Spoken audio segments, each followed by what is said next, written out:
신명기 16장 16절에 보니까 너희 중 모든 남자는 1년 3차 곧 무교절과 칠칠절과 초막절에 내 하나님 여호와의 택하신 곳에서 여호와께 보이되 공수로 여호와께 보이지 말라고 했습니다. 즉 뭐냐면 이스라엘 사람들에게는 3대 절기를 명했습니다. 이스라엘의 남자들은 세계 어디에 거하든지 간에 이 절기에는 다 예루살렘으로 돌아와서 이 절기를 지키도록 하셨습니다. 그것이 바로 무교절과 칠칠절과 초막절입니다. 지금의 신약에 와서는 우리는 4대 절기를 지켜요. 물론 이거는 3대 절기는 의무요, 그 위에 7대 절기도 있고 그렇습니다. 그런데 이제 우리가 신약에 와서는 4월에 드리는 부활절이 있고 7월에 드리는 맥주절이 있고 11월에 드리는 추수감사주일절이 있고 12월에 드리는 성탄절이 있습니다. 이 절기는 우리가 예수님을 믿어가며 지켜가는 아름다운 절기입니다. 아멘. 특별히 성탄절은 우리가 정말 중요하게 여기며 지켜야 될 절기이기도 합니다. 그런 과정에 오늘은 맥주절을 지키는 날이에요. 맥주절은 이스라엘 민족이 430년 동안 애굽에서 살다가 가나안에 들어가기 위해 40년 광야 생활을 하셨잖아요. 그 40년 광야 생활 속에서 하나님이 메추라기와 만나를 내리시고 반석을 쳐서 물을 마시게 하시며 그들에게 광야에서 하나님이 함께하면 광야에서도 잘 살 수 있다는 걸 보여주셨어요. 근데 그거는 뭐냐면 너희들 애굽에 있을 때는 너희들이 스스로 먹을 것을 찾아야 했었고 땀과 수고로 살아야만 했었다. 그러나 가나안의 삶은 다르다. 가나안의 삶은 너희의 눈물과 땀의 대가로 사는 것이 아니고 하나님의 은혜와 축복으로 사는 것이다. 이게 핵심이에요. 이해가셨습니까? 그러니까 이스라엘 민족이 광야에서 먹을 것 없는 그 죽음의 땅에서도 하나님이 함께 하시니까 먹을 것이 생기더라고. 옷이 헤어지지 아니하고 더러워지지 아니하고 발이 부릅터지 아니하는 신기한 은혜가 그들을 따랐습니다. 가나안에 들어가면 이제 너희들의 수고와 땀으로만 사는 게 아니고 하나님이 축복하신 그 축복으로 사는 거예요. 그래서 가나안은 Promised Land라는 말은 하나님의 약속의 땅이라는 거예요. Blessed Land라는 축복의 땅이라는 거예요. 물이 마르지 아니하고 먹을 것이 떨어지지 아니하고 은혜가 풍성하며 전쟁이 없고 다툼이 없고 두려움이 없는 그곳. 여기서 우리는 이걸 기억을 해야 됩니다. 예수 믿는 사람은 예수 믿기 전에 삶과는 전혀 다른 삶을 살아야 돼요. 교회를 나오셔도 직분을 받고 신앙생활을 하여도 여전히 근근하고 칙칙한 삶을 살아가는 사람들이 참 많습니다. 그저 내가 수고하고 땀 흘린 대가만 먹고 사는 그 삶 말입니다. 여유가 없어요. 남을 위하여 선행의 손을 펼칠 마음의 여유도 없고 그저 내 자식 먹이고 내 가정 지켜내는데도 급급하며 가슴에 답답하고 불안하고 목이 마른 그러한 삶을 살아가는 사람들이 교회 안에도 참 많습니다. 이 삶은 광야 생활도 아니고 가나안의 삶도 아니라 애굽의 삶이에요. 영적인 의미는 뭐냐? 예수 안에 들어오면, 은혜 안에 들어오면 다른 삶이 있다는 거예요. 신앙생활 하시면서 내가 교회에서 어떤 직분을 받고 어떻게 대우받느냐는 생각할 것도 없고, 중요한 건 이겁니다. 나 지금 하나님의 은혜 안에 살고 있는지, 하나님의 축복으로 살고 있는지, 하나님 매일 내려주시는 기름 있는 이슬을 먹으며 살고 있는지, 내가 추구한 것에 100개의 축복이 임하고 있는지, 여러분 이걸 봐야 돼요. 모든 절기의 목적은 하나님 우선하라, 하나님께 첫 것을 바치라, 하나님을 가장 사랑하라, 하나님께 드리라는 것을 전제로 하지만, 그 모든 재물의 목적은 하나님이 받으시고 입 닦으시는 게 아니고 도리어 그 감사의 100배, 1000배의 축복을 내려주시기 위함임을 여러분 기억해야 됩니다. 하여 여러분의 인생이 근근하고 척척한 그러한 피곤한 삶의 연속으로 인생을 살다 보면 여러분의 마음에 여백이 없어요. 나 아닌 타인을 품고 나 아닌 교회와 민족과 열방을 품는 것이 그리스도인의 삶인데, 내 혼자만의 삶의 무게도 견디지 못하여 비틀거릴 때가 많이 있다 이 말이죠. 왜 그런 삶을 사는지 아십니까? 그 이유는 은혜가 없어서 그래요.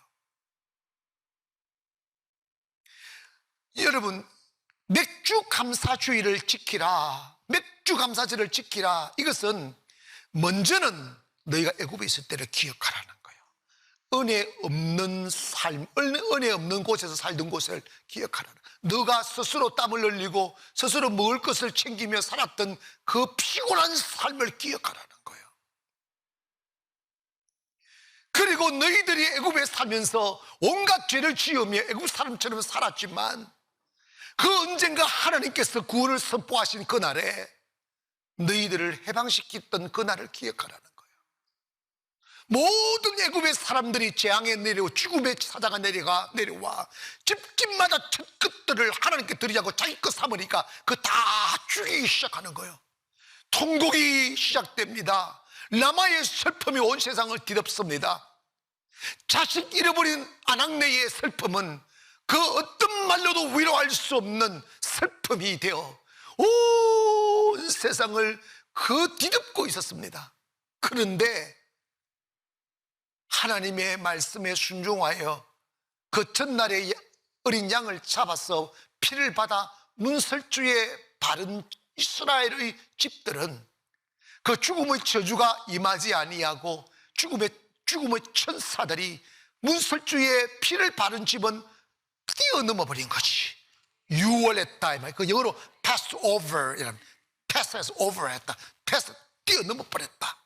저주가 임하지 않는 거예요. 이걸 기억하라는 거예요. 우리는 예수님 알기 전에는 죄악 아래 태어나 본질상 진노의 자녀가 되어 약속에서 외인이며 축복에서 외인이고 하나님의 자녀가 될 수 없는 죄인 중의 개수입니다. 그러나 우리가 애굽에 있던 우리들을 예수 알게 하시고 예수의 보혈의 피로 우리 영혼을 적시셔서 우리로 하여금 출애굽하게 하시고 저주에서 벗어나게 하시고 하나님의 자녀가 되게 하시며 하나님의 축복의 유업을 이을 수 있는 근속이, 하나님 나라의 권속이 되게 하셨습니다. 이걸 기억하는 것이 맥주절의 정신이라는 거예요. 신명기 16장 12절에 보니까 너는 애굽에서 종되었던 것을 기억하고 이 규례를 지켜 행할지니라고 그랬어요. 여러분, 예전에 희망 없이 죄의 노예되어 그 어둠의 자리에서 방황하던 우리들을 기억하십시오. 아무도 나를 뒤쫓아오는 이도 없는데 막연한 이유 모를 두려움에 쌓여 밤잠 이루지 못하며 두려워하며 벌벌벌 떨며 그 깊은 밤들을 지내며 살았던 것을 기억해 보시라고. 소망이 없고 희망이 없어서 자식을 바라봄도 행복하지 아니하고 한없이도 없는 기쁨이 되어야 될 사랑하는 가족들 옆에 두고도 외로워하며 불안에 떨었던 그 시간들을 기억하시라고. 그런데 어떻게 지금은 나는 웃고 있을 수 있을까? 지금은 왜 평안할 수 있을까? 그 이유는 뭐냐면 주님이 우리에게 다가와 그 피 묻은 손으로 우리를 구속해 주셨기 때문이란 말이에요. 우리는 꿈꿀 수 있잖아요. 예수 안 믿는 사람들은 현실이 절망이면 절망이란 말하지만 예수 믿는 우리들에게는 절망 속에 있을지라도 꿈꿀 수 있잖아요. 제가 목회하면서 은혜를 그렇게 강조하는 이유가 뭐냐면 하나님의 은혜로 사는 것이더라고요. 여러분, 맥주절의 정신이 뭐야? 하나님을 첫 번째로 삼아라는 거예요. 천열매 드리라는 거예요. 귀한 것 드리라는 거예요. 좋은 것 주니까 드리라는 거예요. 그렇게 되면 하나님이 은혜를 주실 거라는 거예요. 은혜를 입으니까 뒤돌아보니까 내가 원했던 것, 생각했던 것 중에 이루어지지 않은 것이 단 한 가지도 없더라고요. 제게 없다면 내가 원하지 않아서 그랬을 뿐이었더라고요. 은혜를 받으려면 먼저 여러분의 마음속에 하나님이 첫째가 되기를 원합니다. 때론 우리의 자녀들이 아름답고 귀하죠. 가족도 귀하고 뭐 돈도 좋고, 하지만 그건 누가 주신 거예요? 여러분, 우선순위를 바로 잡아야 돼요.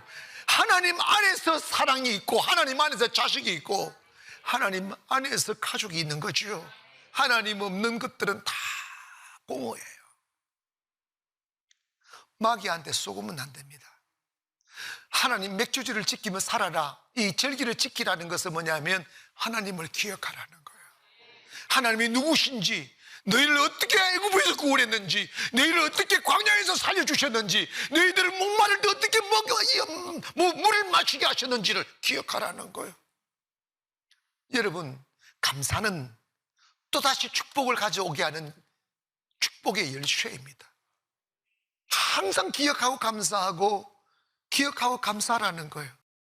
그러므로 여러분, 지금까지 살아오셨던 삶의 여정들을 들여다보며 하나님 감사하다고 고백하기를 주의 이름으로 축원합니다.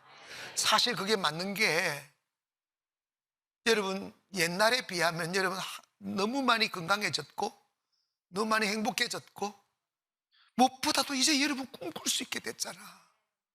꿈꿀 수 있는 믿음이 오게 되는 것, 이거 정말 중요한 거예요. 두 번째로, 맥주절은 첫 열매로 하나님께 감사하는 것입니다. 맥주절을 지키는 원리가 첫 열매 드리는 거예요.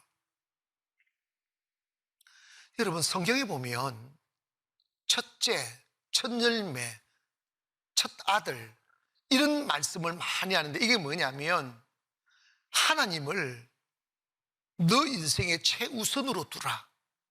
너 인생에 하나님을 첫 번째로 두라, 이거예요. 그런데 진짜 그게 정말 안 돼요. 마귀가 우리 마음을 도둑질해요. 어느새 사람이 첫 번째 되고요, 자식이 첫 번째 되고, 돈이 첫 번째 되고, 일이 첫 번째 되고, 신앙과 하나님은 차선으로 점점 밀려가면 인생은 점점 무너지게 돼 있어요. 하나님이 말씀하는 거예요. 누가 너희를 그 애굽의 발톱에서 구원했느냐고, 누가 너희들을 광야에서 먹이셨냐고, 누가 너희들을 홍해로 가르게 만들고, 누가 너희들을 요단강을 건너게 하셨냐고, 누가 너희들 앞에 그 여리고 성을 무너뜨리며 누가 너희들로 하여금 가나안에 들어가게 하셨냐고. 주 여호와 하나님인 거예요. 우리의 인생을 뒤돌아보면 깊은 수렁에 빠져있는 내가, 통곡했던 나를 일으켜 노래할 수 있게 만드신 분이 하나님입니다. 아무 희망 없이 그 거친 세상을 앞에, 세상이 두려워서 한 발자국도 내딛지 못하며 움츠리고 있는 우리들을 일으키셔서 세상에 문을 열어주시고 꿈을 펼쳐가게 하신 분이 누구시냐고. 여러분, 정말 그런 거 아니겠어요? 근데 우리 까마득 그때는 너무 감사했어요. 그런데 이게 마음이 무뎌져 가지고 감사를 자꾸 잃어버리는 거예요. 그래서 하나님 1년에 3번은 그걸 기억하라고, 하나님이 누구신지를 기억하고 너 마음에 하나님을 첫 번째 두게 하시기 위하여 의무적으로라도 감사하게 만드는 거예요. 언제 우리가 가장 행복해진 줄 아십니까? 언제 여러분이 축복을 누리는 줄 아십니까? 항상 하나님을 첫 번째로 두는 사람. 그런 어머니가 있는 가문은요, 그 가문은 명문 가문 돼요. 오늘 여러분의 가정이 명문 가정 되기를 바랍니다. 하나님 우선주의, 하나님 제일주의. 아멘. 이게 맥추절의 정신입니다. 이스라엘 민족이 광야에서는 만나와 메추라기를 먹다가 가나안에 딱 들어가서 첫 농사를 짓는 거예요. 첫 농사를 탁 지을 때 얼마나 신기하겠어요. 신기해요. 그거 신기해요.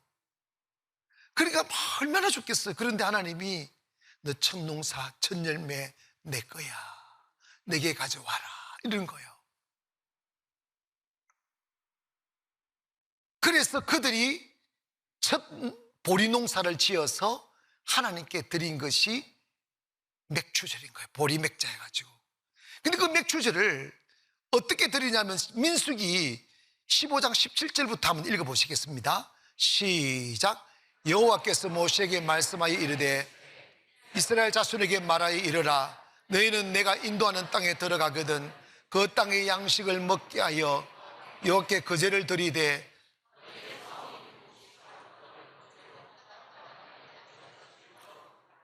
너희는 처음 익은 곡식 가루떡을 대대의 여호와께 거제로 드릴지니라. 여러분, 이게 보면 맥주들을 드리는 방법이 뭐냐면 첫 열매로 드리되 거제로 드리라 그랬어요. 거제가 뭐냐면 곡식을 갖다가 거제 드릴 때 이게 형식이 이런 거예요. 곡식을 담아가지고 하나님께 올려드리는, 하나님 받으시옵소서, 주께 영광 돌립니다, 주님 감사합니다, 이렇게 올려드리는 거예요. 이게 두 가지. 이것은 뭐냐면 내 사랑, 내 첫 것, 내 최고의 것을 주님께 올려드립니다 하고 올려드렸다가 제사장이 그걸 다시 내려요. 이렇게 밑으로 내리는 겁니다. 올려드린다는 것은 하나님께 제물을 드린다는 뜻이고, 다시 아래로 내린다는 것은 하나님께 드렸더니 하나님이 도로 더 큰 축복을 우리에게 내려주신다 하는 걸 의미합니다. 여러분, 모든 예배와 제사의 정신은 드림이에요. 시간을 드리고 사랑을 드리고 마음을 드리고 재물을 드리는 거예요. 그런데 이 드림은, 거제라는 것은 드리는 거로 끝나는 게 아니라는 거예요. 하나님께 올려드리면 하나님 더 많은 것으로 내려주신다는 거예요. 더 많은 것으로 채워주신다는 거예요. 1년이 지나고 10년이 지나면 여러분의 인생이 상상할 수 없이 바뀌어지기를 소망합니다. 은혜가 오면 됩니다.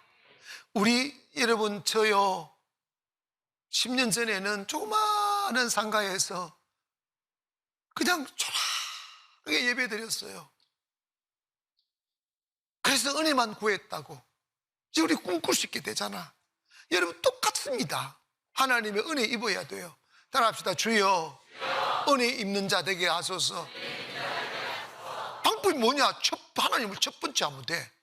좋은 거 있으면 하나님, 나쁜 거 있으면 나 이러지. 나쁜 거 있으면 하나님 이러면 안 돼. 좋은 거 있으면 누구? 아멘. 하나님을 대신하는 사람이 누굴까? 세 번째입니다. 아직도 감을 못 잡고 있어요. 맥주절은 영적인 의미가 있어요. 영적인 의미는 세 가지인데, 그게 뭐냐면 맥주절은 그 6월절을 무교절이라기도 하는데, 6월절 이후에 50일 되는 날이 맥주절이거든요.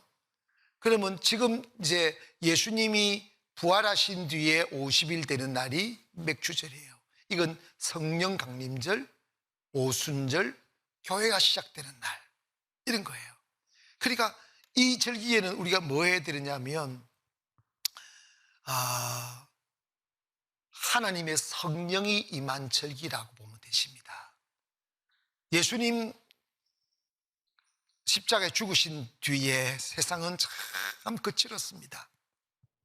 예수님 믿는다는 것에 발각만 되어도 고문당하고 죽게 되고 감옥 가게 되고 하는 그런 시기다 보니까 대놓고 예수를 못 믿는 거예요.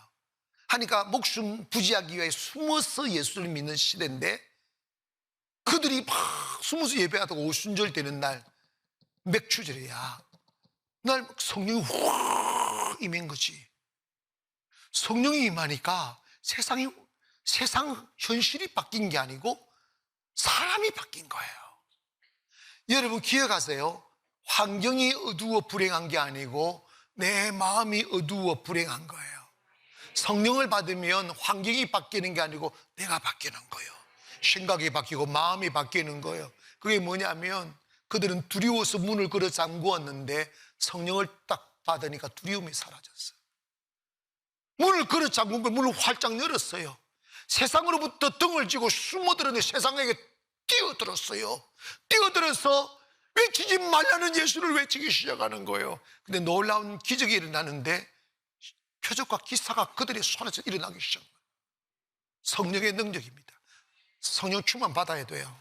한국 교회가 왜 무기력해지고 내리막을 걷고 존재감이 사라지느냐? 요즘 여러분 우리 대한민국 사회가 교회를 얼마나 짓밟고 있는지 아십니까?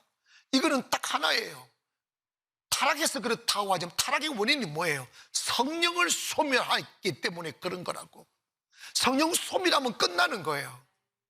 아멘 합시다.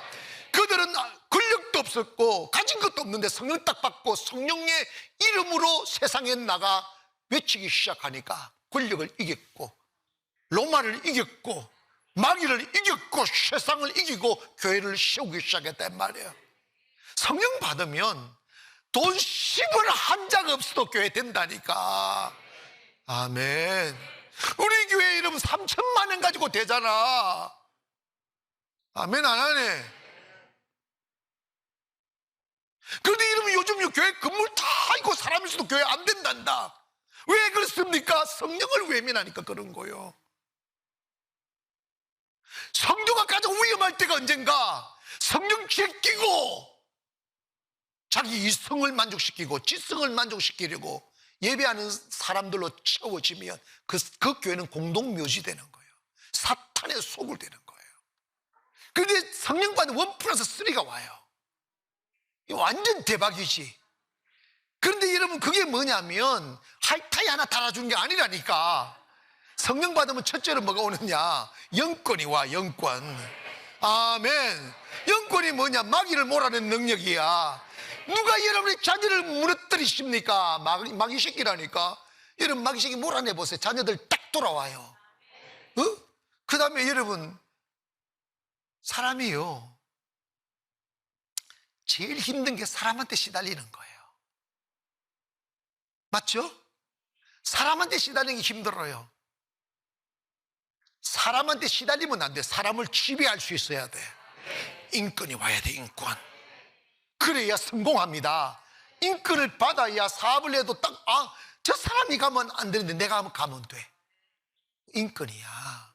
하나님의 성령을 받으면 하나님 우리에게 뭐라고 했습니까? 내가 너를 복이 되게 할 거라 하잖아. 너로 말미암아 복을 받을 거라고. 너로 말미암아 민족이 복을 받고 나라가 복을 받고. 아멘 합시다. 그게 맞는 이야기거든요. 여러분 인권을 얻으면 사람으로 고난당하지 않아요. 그 다음에 여러분 사람이요 여러분 제일 좋아하는 게 온다? 그게 뭔지 아십니까? 물건. 물건. 사람이 여러분 돈이 있어서 잘 사는 게 아니야. 돈 많아도 돈에 묶여있는 사람이 있어. 돈을 모아서 달달달달 돈 때문에 스트레스 받고 돈 때문에 막 자살하고 돈 때문에 죽으려고 그러고 이런다? 여러분 돈은 자유해야 돼요. 있거나 할 수 있는 일을 할 수 있는 그 사람 말입니다. 그 물건이 와야 돼요. 교회도 물건이 와야 물질의 시험이 없지. 여러분 우리 교회 보세요. 돈 없어도 있잖아. 1억 가지고 50억 사고 60억 사고 막 10억 가지고 300억 하고 막 그러잖아. 그게 뭐가 온 거야 그거? 모르네. 여러분 아직도 멀었어. 그러니까 여러분 3천원 가지고 살아 그냥. 성령 받으면 온다니까. 따라합시다. 주여 성령 충만 주세요. 나 비우고 주님 담으면 돼요. 어젯밤 예배할 때 주님이 이런 말씀 아주 강력하게 하셨는데 여러분 마음속에 하나님을 두세요. 너무나 많은 사람들이 마음속에 하나님 두기를 싫어한다는 거예요. 그게 비극이에요. 성령 충만함이라는 것은 다른 게 아니라 하나님 충만함이에요. 제 안에 주님 계시옵소서. 할렐루야. 아침에 일어나면 주님 부르세요. 아멘. 주무실 때 주님 부르시라고. 좋은 일 있을 때 좀 부르세요. 나쁜 일 있을 때. 여러분 진짜 여러분 하나님 언제 불렀습니까? 진짜 그 생각은 안 해. 여러분 하나님 이름 언제 불렀습니까? 괴로울 때만 불렀어. 맞아, 틀려요. 좀 좋을 때 좀 불러봐. 좋을 때.